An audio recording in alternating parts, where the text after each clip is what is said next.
And HolzerTime. We'll get it started. Excellent.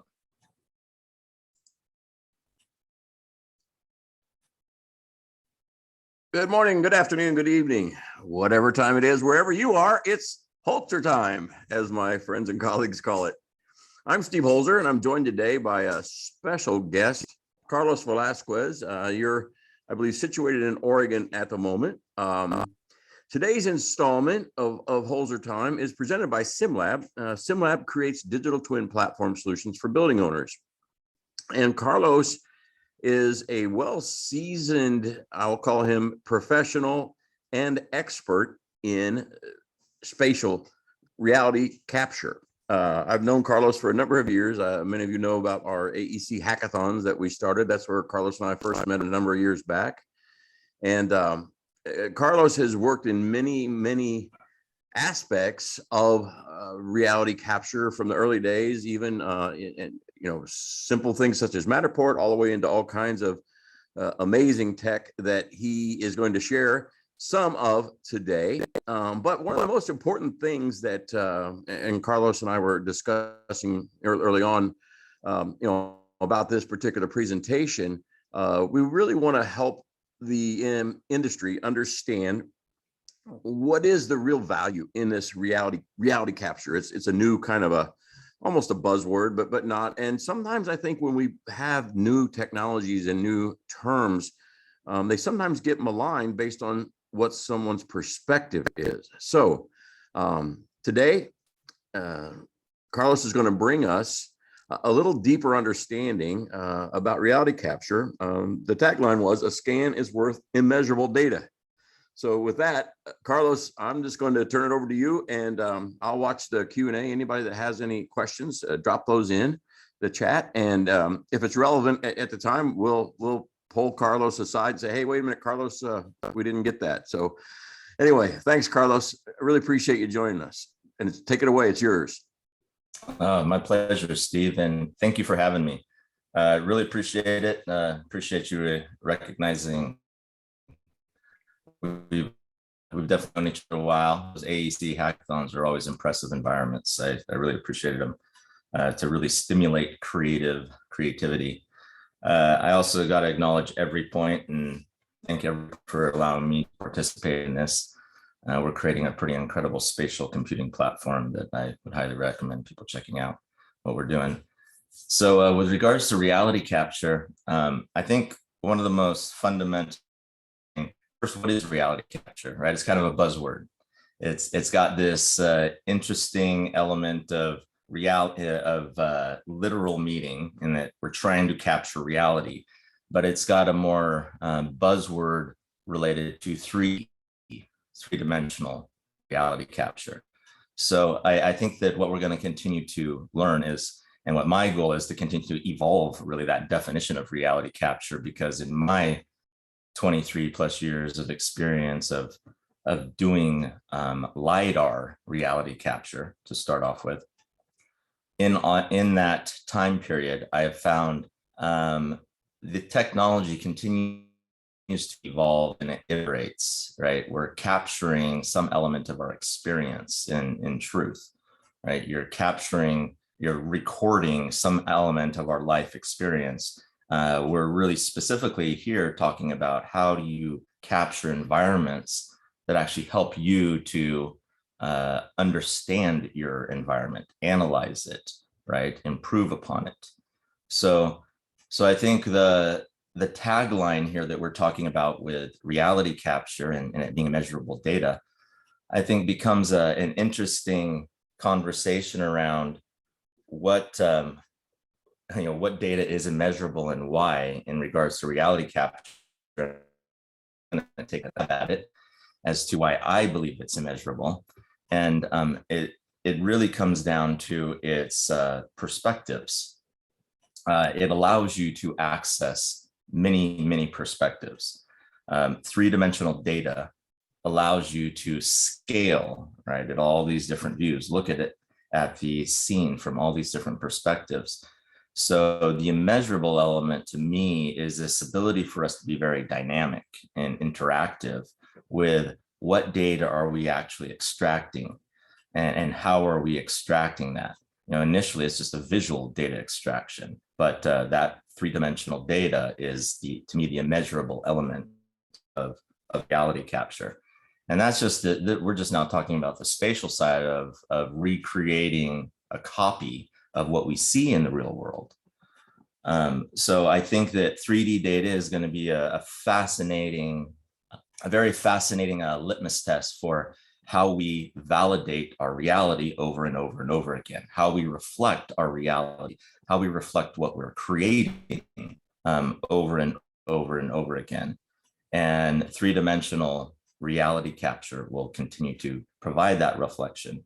I think one of the other interesting things that we can look at as kind of a reverse engineering of how we got here is if you just look at photos and video, they have had a very interesting history in life, and you can see there's a pretty clear pattern in how we, as I think humans and humanity, want to record our experience in life. From early on, hand sketch recordings to the early photographs, to once we got into moving photographs, film. Each one of these, the still photograph provides us an incredible amount of reality capture at that time. The animated photograph allowed us this additional level of contextual data, right? That allowed us a higher level of understanding of data, a higher level of trust of data. And now we're getting into this three-dimensional element that is a very rich 3D experience that allows you to now not only get the data that you want, but you're contextualizing it in such a significant way that there's a very short gap in your interpretation, right? And then your application. And so the place that we're gonna, I think, mostly see the real value of what this reality capture data is going to be is actionable data, right? What we're searching for is actionable data out of reality capture data. So I think right now, the no-brainer kind of low-hanging fruit has always been spatial, right? The spatial data that it provides, the spatial positioning, the spatial accuracy that reality capture provides allows us to really check our real world against our design concepts. You and I had a conversation recently that I think is kind of interesting to watch us realize that we're going to be much better off at actually blending real world and our design concepts, because we gain a lot of benefit from that, instead of just completely removing everything that is existing, but to really work with what is existing, and reality capture enables that, I think, at a very, very high level. And then because of the technology's massive innovation and development that is happening right now, and so now I'll take a little aside in reality capture and its 3D, whether it's point clouds or typically it's point clouds. I think that we're starting off as the conversation is how you digitize the current world. And it's just a matter of the platform that you're doing it from, or the technology that you're using, primarily photogrammetry or LiDAR. But once you get beyond that, it's about how often can you capture data that means something to you. So now the conversations around data are going to start to have to have specifications and standards and integrity, and they're going to have a whole bunch more ways to describe what it is that the data needs to, how the data needs to be specified in order for it to accomplish our goals.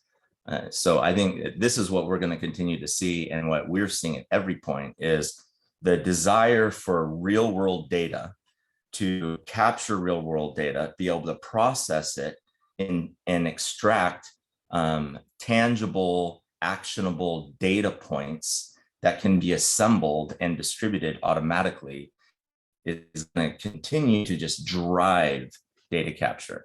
And the automation of that is going to continue to drive at a crazy rate. We're seeing it, and I'm just going to continue to, I just see the scale just increasing rapidly. Carlos, So, I got a question. as As I'm going to put on my hat as a which I'm not right now, but as a building owner, building owners right now are often inundated with these new, allegedly, they say, ways, tools. Why should I be investing in this reality capture? How is that going to help me? What can I do? What's it going to do to put money in my pocket, excuse me, create value for myself, my tenants, and the asset, my building? How does that convert in your world? Fantastic question, and thank you for bringing it to a tangible reality point, right? So we can get some meat in here. I think that the place that you need to look is really where do you have the highest transaction rate, where do you consume the most time, and where do you consume the most money? And what you're going to find is if you can identify those points in your business, in your building, right, and how it's operated, that what you'll find is there's a way to automate in that space. Wherever you have significant energy, effort, time, there is a way to automate that space that will provide you a significant ROI. Now, that's the really broad way of describing it. Now, to put it EveryPoint, where we see it the most is our number one customer is stockpile reports. So stockpile reports is a global leader in just acquiring inventory data of stockpile materials, right? So if you're a mining company and you are really vertically integrated and you're processing you're then transferring that data to the processing facility, and then it's going to the distribution, being distributed to the different projects. Each one of those phases, there's this train, right, that the data or the material is going through. And stockpile reports sees that we need to have a lot of ways, reality capture tools, in order to capture it at these various configurations and points, so that you then have a very clear, accurate record of your inventory. Buildings are going to be the exact same thing, right? But what is it that you're tracking truly? What is it that you need to keep track of and where? And then you'll figure out, well, then the technology in order to do that and do it in a way that provides the automation and the ROI is blah, blah, blah, blah.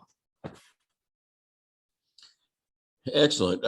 So I had a question, but I was so focused on your answer that I kind of lost a bit of it. But what I was thinking about when you talked about that train, and you talked the train of not just material, but really value, that movement. It's all about tracking that value and improving it. I also get a lot of folks, especially when we're talking about the digitalization of, let's say, the built environment as a whole. And the built environment is not just a building. It can be roads, transportation systems, all of that. Anything human does. Yeah, and often, they believe that it can't be digitalized unless it was created from, in that initial digital. But the way I see, and with what services you have been doing, your career here, that's harvesting the existing facility. So can you maybe share with us, why would I want to pay you to harvest or reality capture my 50-year-old university hospital facility?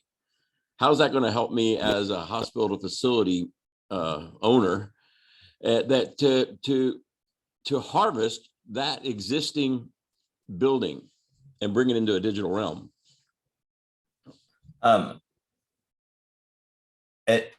That's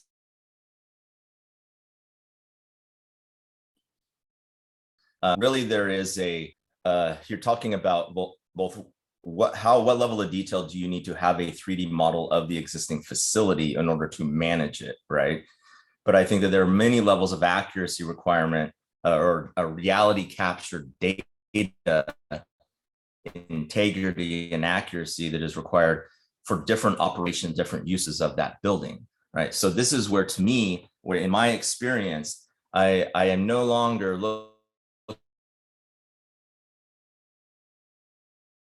writing as-builts for facilities and plants all over the world, but because they needed just an as-built of it.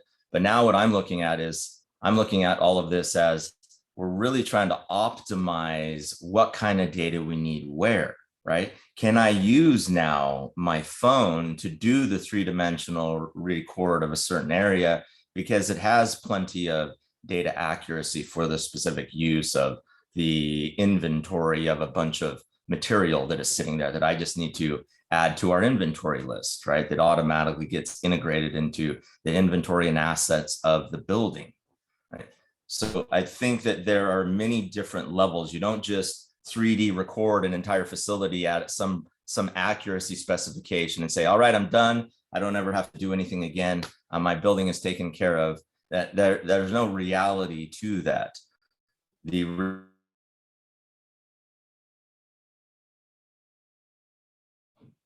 Yeah, Carlos, I think your signal is getting a little choppy here. I don't know if you can hear me.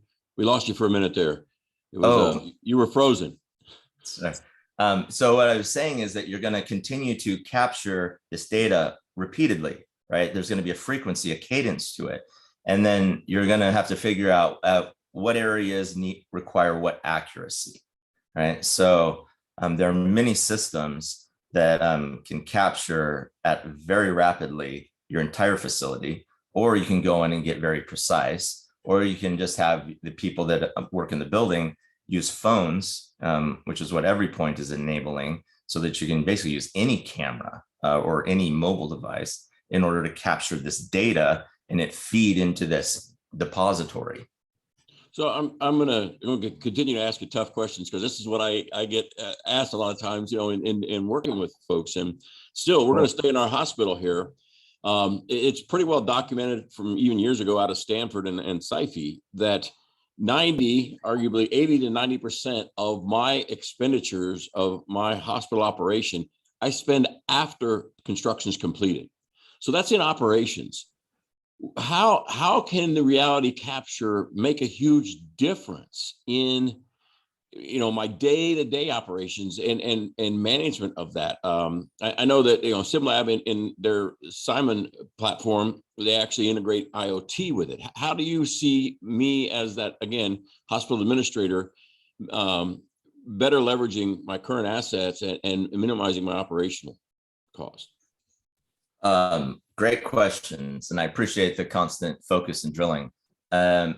It gets back to what you're going to need to do is you're going to need to look at your operational model allows you to manage certain elements of your operations.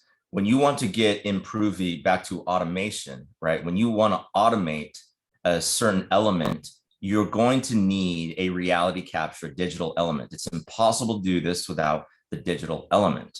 You have to, in order to achieve automation. So maybe what your version of automation is once a quarter, but or it could, and you can automate the capture of this data, right? There's automatically captured, processed, dissected in a way that allows you to use it and integrate it into your system. Or it can be real time. We're actually setting up cameras and we're monitoring material piles real time because they're high value material piles. So we're tracking change hourly. So in some situations, maybe you need to have that level of data recording hourly that then gets processed and then integrated into your operational system. So it really comes down to automation to me. It's just, where do you want to automate? How do you want to automate? And the only way that you can do that is you have to have digital. You have to have a digital layer in order to accomplish that. And there's a digital layer that is for the mechanical components of how do you connect into the system that really ties into the reality, right? And then there's actually the operational data that you're capturing as well. And then there's the sales and production and distribution data. Right, that all of these really need to be part of the whole system in order for you to have any clue of what you're doing and make any intelligent decisions. So it further expands the need you need data, like live data that meets a specification, frequency, integrity that assemble into real action. Wow, you just actually quoted a portion of the definition of the digital twin that the Digital Twin Consortium published over a year ago. And that is at a specified frequency. In other words, it's synchronized data at a certain frequency, and that can be different in different cases. Absolutely. I think as humans, and even in technology early days, we always use it for a fire alarm. That means that we react.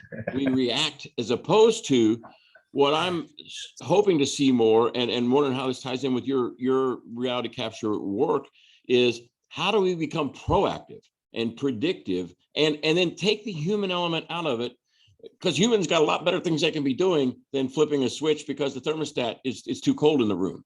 So how do we bring that, and as you say, automate?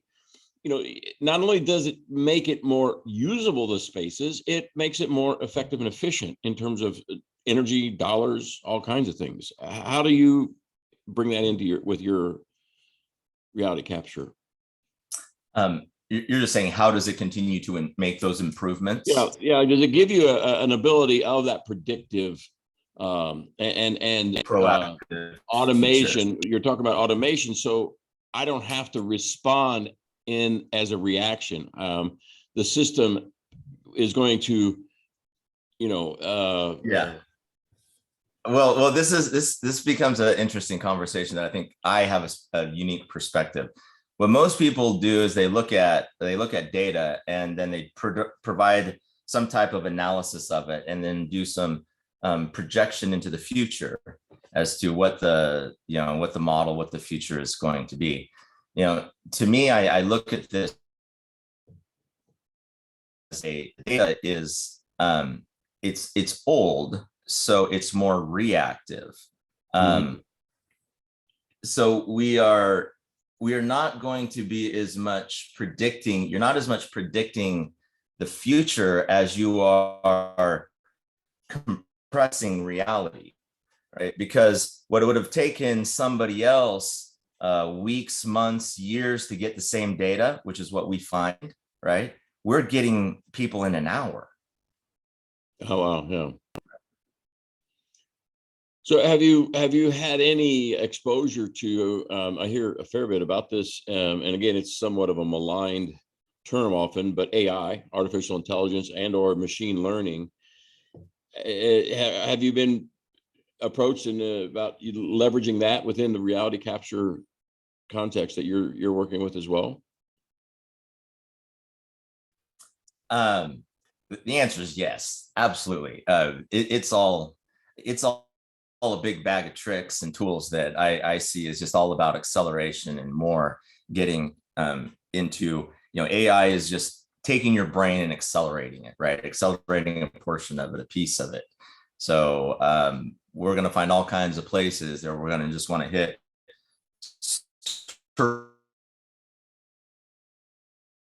automate, data extraction. With reality capture specifically, I think AI is just going to really drive the intense both reconstruction, real-time reconstruction, and identification.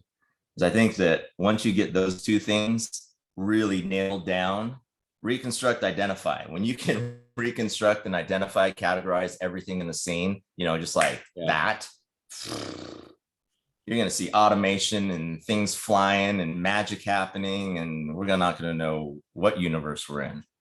That's fantastic.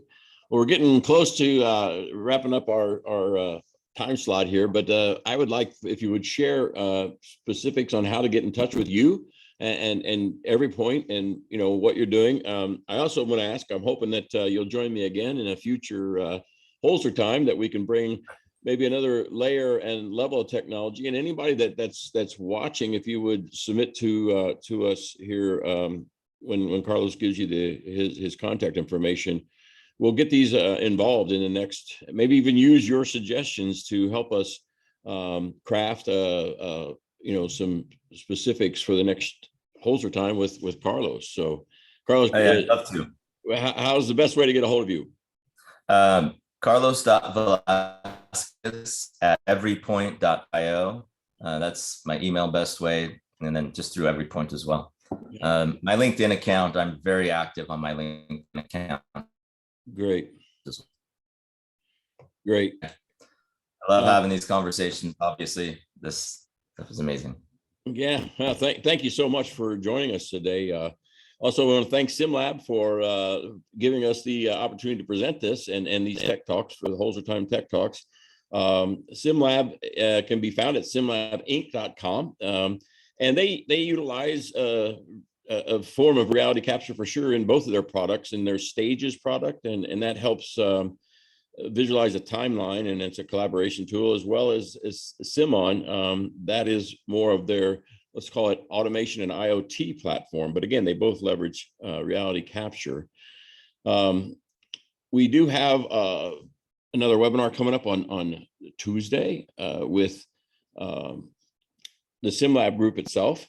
So we'll be presenting there with Simon and some of what it can really do to help we call it vacation home owners manage their homes remotely and with their guests and so forth. So join us for that.